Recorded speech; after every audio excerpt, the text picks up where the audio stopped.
reaction, displacement reaction, double displacement reaction, neutralization reaction and redox reaction.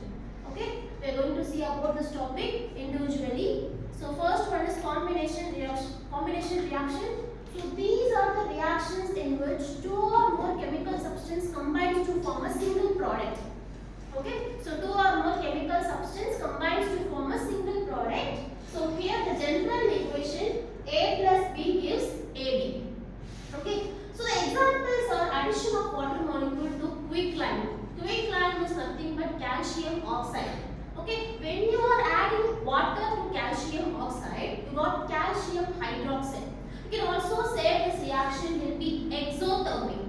Because when you are adding water to the calcium oxide, when you observe the test tube, you are observing the heatness.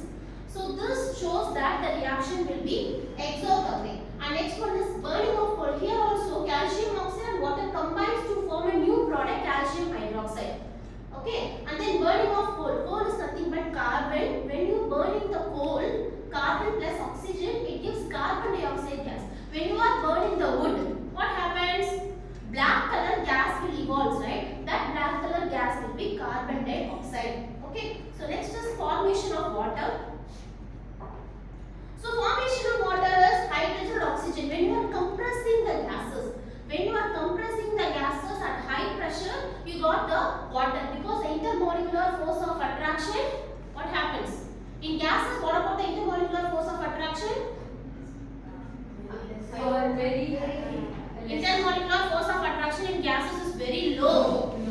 Okay, for liquid it is very high. So when you are giving the pressure, low to high forms. Okay. So next is decomposition reaction. So these are the reactions in which single substance break down into two or more substances. Okay, single substance break down into two or more substances. It is giving the example AB gives A plus B. Okay, AB gives A plus B. So decomposition can be affected by heat, electricity and light. When the decomposition reaction is affected, what is decomposition reaction affected? The decomposition occurs with the presence of heat. The decomposition reaction occurs with the presence of electricity. The decomposition reaction occurs with the presence of light. That is what is affected by this thing. Okay. When the decomposition reaction is affected by heat, it is termed as thermal decomposition. When the decomposition reaction is affected by the electricity, it is termed as electrolytic decomposition. When the decomposition reaction is affected by the light, it is termed as photolytic decomposition reaction. Okay. So then decomposition by heat. There are a few examples in which the decomposition reaction affected by heat. So first one is ferrous sulfate. When you are heating the ferrous sulfate, see, heating is different, burning is different. Burning in the sense will give fire on the substance, that is burning. When you take the substance in the test tube and you heat it, heating is different, burning is different. For the burning, you need oxygen. You take oxygen. For heating, we don't add oxygen here. Okay, just ferrous sulfate and you are heating the substance. When you heat the substance, you got the ferrous sulfate color will be green. So this is the observable change. What does mean by observable change? If the changes that you can able to observe through eye or through touching, okay, that is what is observable change.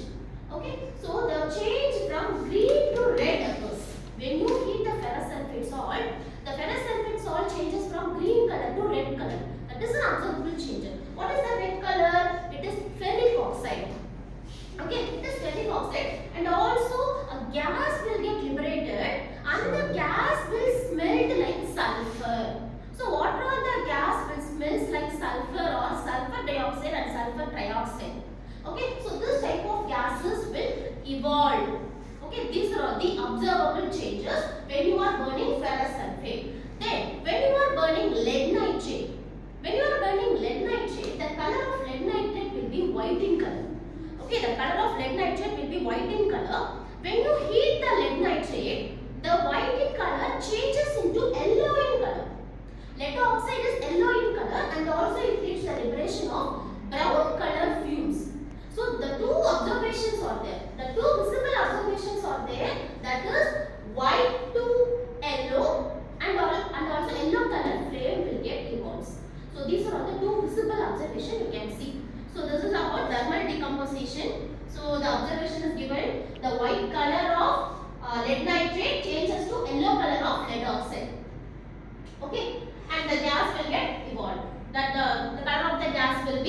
brown color. Okay, this is about thermal decomposition. And next is decomposition by electricity. When you are supposed to give some electricity, by that electricity there is a decomposition. That is what is decomposition by electricity. We can take the example water. Okay, so in water, when you are giving the electricity, in anode part and cathode part, the oxygen will get liberated. So when you are giving electricity to the water, hydrogen will get liberated, oxygen will get liberated. Okay, so let me show the diagram.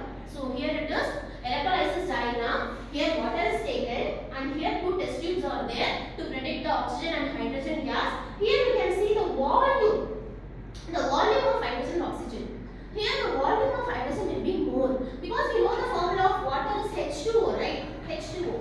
So hydrogen having more volume. Okay, oxygen having less volume. So here you can see hydrogen occupies more volume. The empty space is what is gas. Because gas don't have any shape, gas don't have any size. Okay, so the empty space is what is hydrogen and this empty space is what is oxygen. Okay, this is how they do the electrolysis of water. And then decomposition by light. Decomposition by light. The example of decomposition by light is silver chloride. When you put silver chloride in sunlight, obviously the color of silver chloride turns to black color. This is due to the decomposition of silver chloride to silver. The color of silver will be black. Okay, so the black color of silver is formed or grey color of silver is formed. White color silver chloride turns to grey color silver and the liberation of chlorine gas occurs. Next is photosynthesis. We all know about the photosynthesis. What is photosynthesis? Plants take the carbon dioxide that we exhale in the presence of water, in the presence of chlorophyll, sunlight. It produces food, carbohydrates plus oxygen plus water. Okay, so this is what is photosynthesis. This is also comes under photolytic decomposition because in the presence of light it happens. Okay, in the presence of light photosynthesis happens. So photosynthesis also comes under photolytic decomposition. Here is an example. Okay, the decomposition of silver chloride and photosynthesis. Right. So next is displacement reaction. We all know about the displacement reaction. What is meant by displacement reaction? Highly reactive metal displaces the ions of least reactive metal. We all know what is meant by highly reactive, what is meant by least reactive by understanding the mnemonic series. Please stop calling me a careless zebra. Instead try learn how copper minus saves gold bit. By memorizing these mnemonic tools, we can know what is meant by highly reactive, what is meant by least reactive. How can we find highly reactive and least reactive metals? Okay, so the highly reactive metal displaces the ions of least reactive metal. This is what is about displacement reaction. Here they take the example iron plus copper sulfate. Okay, here what is the visible change? Here copper sulfate, the color of copper sulfate will be blue in color. Okay, iron obviously we know that is grey in color. Iron having the color grey and copper sulfate having the color blue.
Okay.